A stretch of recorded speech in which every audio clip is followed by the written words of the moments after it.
It comes from these verses that we're reading that talk directly about Narayan and his different expansions. The principal evolver, who is both perceptible and imperceptible, is Vasudeva. The imperceptible part of the Lord is endowed with dual powers, and the perceptible with triple powers. Now, is this making a little more sense? The three powers are the Shri Shakti, Mother Lakshmi, with Sattva Guna, Bhu Shakti, Mother Earth, with Rajoguna, and Nila Shakti with Tamoguna.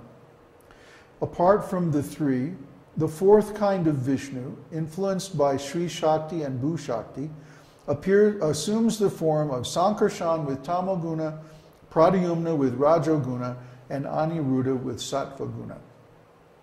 So in other words, the Lord's energies in the spiritual world are two, internal and external. And in the external energy, there are three, goodness, passion, and ignorance. Okay, and in these various forms, he emanates these different energies according to the level of the creation, whether material or spiritual. And there's harmony there, there's symmetry there. I mean, it's really very beautiful. If I was more artistic, I would do some kind of a diagram with personal bodies instead of just a flow chart. But I'm not that talented. Maybe Krishna Prapti would think of doing some kind of a triptych, or, I don't know, a sextic with 6 panels showing all these different forms of the Lord. I mean, it could be done very beautifully, and I'm sure it has been done someplace. I've seen very complicated looking mandalas of the Lord with all his expansions, but that would be even more complex and difficult to understand than what I've already got. So let's stick to simple flowcharts for now. But anyway, this is the system behind Vedic astrology. That's why it's given in Bhagavatam. Sometimes people ask, well, if Bhagavatam is, the purpose of Srimad Bhagavatam is to describe the spiritual world, or how to attain ultimate liberation from material existence, then why is there such a detailed description of the material creation? Why do we need to know that? And that's the same question that Uddhava asked earlier. And the reason is because it describes the jail. If we're going to get out of the jail, we have to know how it's constructed. We have to know also, in even more detail, when the guards take their break, when they're on duty, when the bad guards are on duty, and when the easy guards are on duty, and where the loose bricks are in the wall, where the tunnels are and the secret doors.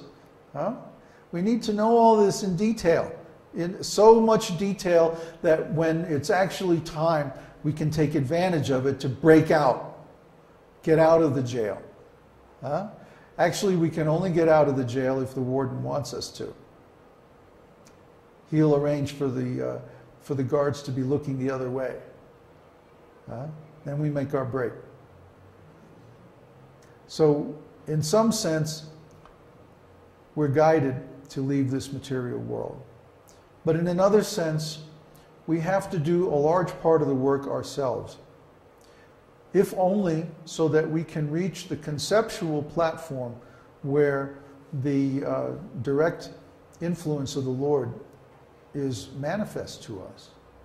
Just like we were talking earlier about becoming a musician. You have to go through so many experiences before you really find out what you want. And that's the spiritual side. On the material side, we have to understand how the material world is functioning so that we can understand where are the opportunities to get out. So both have to be there. Just like if we're going to escape from jail, we need some contacts on the outside to come and pick us up.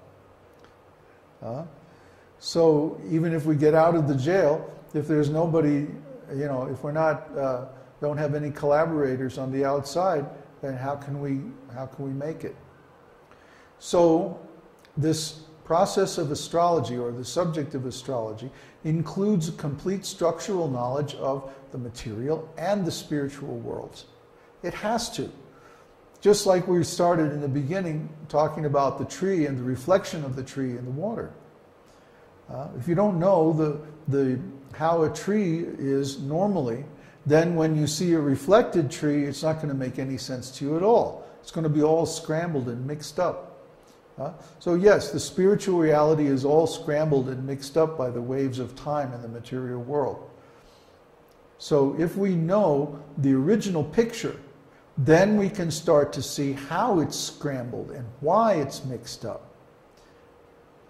And put together an idea of the original nature, the original spiritual world. And that way we can start to develop a desire for a particular type of liberation, a particular spiritual destination after this material existence.